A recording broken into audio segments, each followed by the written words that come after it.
Fala, turma! Um dos discursos que eu mais ouvi nos últimos tempos, e imagino que vocês também, quem acompanha tênis com um pouquinho mais de profundidade, é aquele de que, olha só, ter Federer, Nadal, Djokovic atuando ao mesmo tempo é um grande privilégio para nós que somos contemporâneos e que gostamos de tênis. Fato, isso é um fato e concordo plenamente. Mas tem o outro lado. Muita gente defende que a existência desses três ao mesmo tempo represou, abafou o surgimento de novos talentos. Que você teria bons jogadores, jogadores talentosos, só que esses caras não tinham espaços, não têm espaço para vencer torneios, porque competir com três gênios dessa forma realmente fica muito complicado. E que, no momento que você não tivesse mais Federer, você não tivesse mais Nadal e Djokovic no circuito, esses caras apareceriam, explodiriam e começariam a dividir os títulos entre eles. E aí de quem que a gente está falando diretamente? A gente está falando do Medvedev, a gente está falando do Tsitsipas, a gente está falando do Berrettini, que teve essa expectativa em cima dele também. Mas e na prática, o que nós vimos em Indian Wells, por exemplo? Indian Wells, além de você não ter os três gênios, o chamado Big Three, você ainda não teve também o Dominic Thiem, que está com problema no punho ali, não jogou o US Open e não jogou Indian Wells também. Então, 4 nomes favoritos a título não jogaram no deserto californiano. Desses, só o Djokovic disputou o US Open. Também não jogaram Cincinnati, também não jogaram Toronto. Então, nesse período aí, nessa sequência de 4 torneios sem esses caras, que parecer que vocês têm, que opinião que vocês tiraram? Afinal de contas, esses jogadores sobre os quais pairava essa expectativa de que pudessem suceder esses três gênios, e o desempenho deles? Eles corresponderam ao que se imaginava? Bom, imagino que o único nome que a gente vai ter de consenso aqui é o Medvedev. De fato, o russo teve um título em Toronto, de ATP 1000. Na sequência, venceu o US Open, atropelando o próprio Djokovic na final. E mesmo caindo de forma surpreendente para o Dimitrov em Indian Wells, entendo que o saldo do Medvedev nessa sequência de 4 torneios sem os principais jogadores foi bem interessante. Agora, por outro lado, se a gente for analisar Berrettini, depois da final de Wimbledon, criou-se uma expectativa muito grande em relação ao italiano, que, do meu modo de entender, por enquanto, a gente sabe que talento ele tem, que ele tem uma bola muito pesada, mas que por enquanto, em termos de resultado, ele não correspondeu a essa expectativa. O Zverev eu já tenho aí um pé atrás, eu ainda não sei muito bem o que esperar do alemão.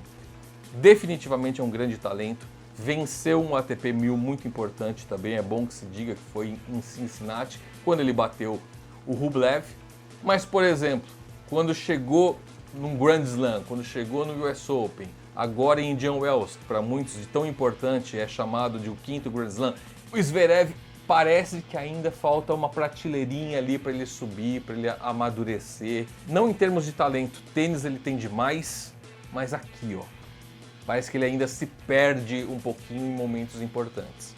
E a grande decepção, no meu modo de entender, por enquanto, tem sido o grego, o Stefanos Tsitsipas. Parece que depois que ele sofreu aquela derrota para o Djokovic, aquela virada na final de Roland Garros, só lembrando, ele vencia por 2-0, Djokovic foi buscar, fez a virada. Me parece que desde aquele dia o Stefanos Tsitsipas não conseguiu ainda encontrar um eixo de desempenho dentro da quadra. Sem dúvida nenhuma é um grande jogador, completo, tem todos os golpes, mas chamou mais atenção nos últimos torneios pelas polêmicas fora da quadra, especialmente as saídas para o vestiário e a participação do pai, que muitas vezes é criticado até por adversários que falam que ele fica fazendo coaching, né, que ele fica dando orientação durante a partida, do que pelos resultados. Tsitsipas realmente, por enquanto, conquistou muito pouco em termos de título.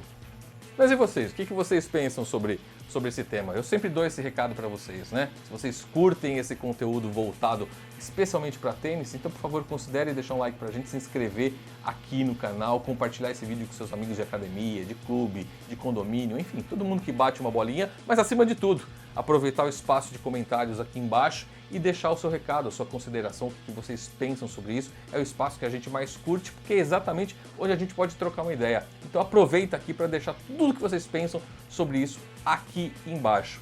Então, se a gente viu no masculino esses caras que a gente esperava muito com a ausência dos três gênios, a gente viu jogadores ali colocados entre os lá para 30º, 40º do ranking, como foi a final de Indian Wells entre o georgiano Basilashvili contra o Cameron Norrie.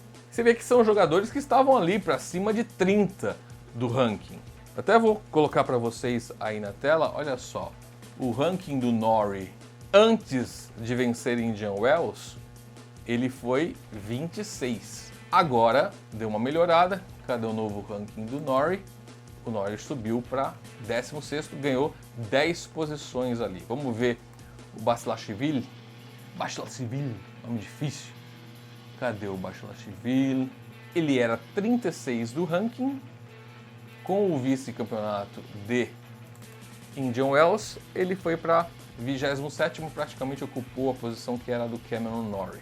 Outros que se destacaram também em Indian Wells, por exemplo, o Taylor Fritz. Taylor Fritz entrou no torneio da Califórnia na 39ª colocação, depois de uma grande campanha em que ele chegou à semifinal. Novo ranking do Taylor Fritz, ganhou 9 posições, terminou em 30º. E como eu disse para vocês, de certa forma isso se aplica também ao feminino. Por quê? Porque se no masculino a gente tinha 3 grandes nomes, o feminino não é tanto assim, mas a gente teve o período de Serena Williams. E se falava a mesma coisa, que tem algumas boas tenistas ali com potencial de vencer Grand Slams, algumas até venceram, mas poderiam ter vencido mais títulos se não fosse o fato de estarem disputando exatamente no momento em que a Serena reinava. E que a partir do momento que a americana saísse do circuito, essas tenistas apareceriam com muito mais força. E de quem que a gente está falando especialmente? A gente está falando da Karolina Pliskova, da tcheca, a gente está falando da alemã, da Angelique Kerber, e a gente está falando especialmente, sobretudo, da espanhola, Garbiñe Muguruza. Porém, o que a gente tem visto desde que a Serena se afastou do circuito? Uma predominância que já vinha de um certo tempo da Ashley Bart, mas em torneios em que a Bart caiu muito cedo ou sequer participou, como foi o US Open e como foi Indian Wells, não tivemos esse domínio desses 3 nomes que eu falei para vocês. Bom, o US Open nem se fala, né? 2 jovens, 2 adolescentes chegaram à final. A Raducanu era 140 do mundo quando chegou à final do US Open. A Leila Fernandes estava ali por volta de 70. Nenhuma dessas favoritas que iam dominar o circuito na ausência da Serena ameaçou. E em Indian Wells foi algo parecido. Claro, a Azarenka já é bem experiente ali, mas chegou à final também lá na situação de 30 e pouco do mundo. Aqui, a Azarenka chegou à final de Indian Wells como número 32 do ranking. E mais uma vez foi a oportunidade para uma jovem aparecer. Nada de Pliskova, nada de Muguruza, nada de Kerber.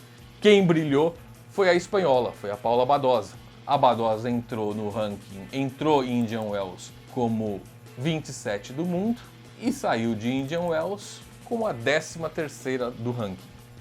Então essa turma ali entre 25, 28, 29 anos, tanto no masculino quanto no feminino, parece que tem deixado a desejar um pouquinho, estão devendo. Claro, foram só 4 torneios, a gente ainda tem os finals da WTA, da ATP agora em novembro, mas por enquanto aquele prognóstico que se fazia desse domínio de alguns nomes, Tsitsipas, Berrettini no masculino, ou Muguruza, Pliskova, Kerber no feminino, por enquanto não aconteceu. E tem outro assunto que eu gostaria de trazer para vocês aqui de uma forma mais rápida, que é o seguinte: vocês acompanharam essa polêmica em relação ao espectador, ao cara que estava ali na arquibancada e começou a bater boca com o Zverev durante a semifinal de Indian Wells e começou a falar ali, tirar a concentração. O Zverev entrou na pilha do cara, depois fez um gesto de silêncio quando acertou um ace. Enfim, teve uma discussão ali e descobriu-se, o próprio próprio espectador publicou ali nas redes sociais que ele era o autor do bate-boca com o Zverev ali e que ele é um apostador e que ele tinha dinheiro apostado naquela partida e que ele apostou na derrota do Zverev. E aí vocês percebem o tamanho do problema? O tamanho da polêmica? Como que um espectador que tem interesse financeiro num determinado resultado do jogo consegue ter uma influência no andamento da partida de uma forma tão intensa? A ponto de desconcentrar, a ponto de mexer com o jogador dentro da quadra. E com o jogador que ele precisava que perdesse o jogo. E essa situação chama ainda mais atenção porque vocês se lembram de um vídeo, eu vou colocar aqui no card, vou mostrar aqui a capinha dele para vocês, que a gente publicou aqui no canal um pouquinho antes de Indian Wells começar, que tratava exatamente da entrada do FBI no torneio. E uma das investigações que mais despertavam atenção e preocupação da Polícia Federal norte-americana era exatamente no que dizia respeito à presença de apostadores. E chega na semifinal desse torneio, com monitoramento do FBI, um apostador infiltrado ali. Infiltrado não, né? Ele é um espectador normal do jogo, acabou tendo esse comportamento que interferiu no andamento do jogo. Eu não sei se o Zverev perderia ou ganharia o jogo, a questão não é essa. A questão é que ele teve interferência. E isso não pode acontecer. Qual é a grande solução para isso? Não faço a menor ideia.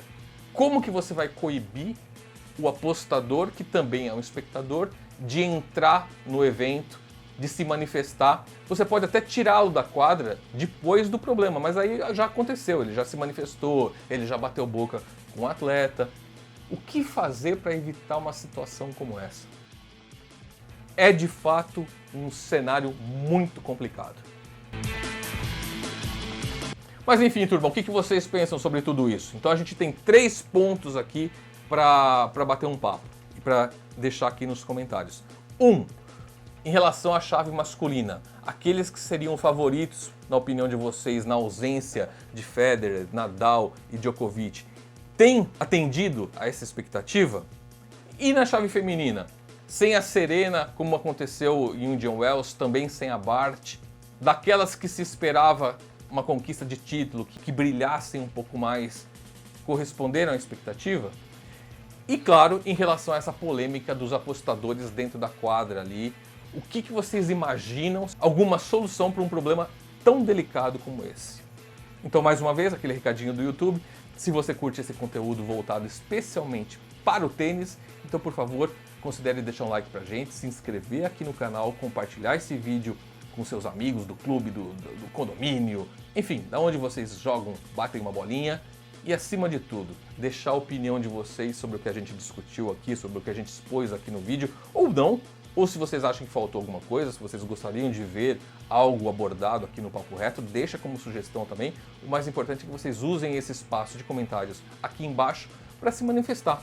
O espaço é todo de vocês, usem e abusem. Combinado, turma? Grande abraço, mais uma vez obrigado pela companhia e até o próximo Papo Reto.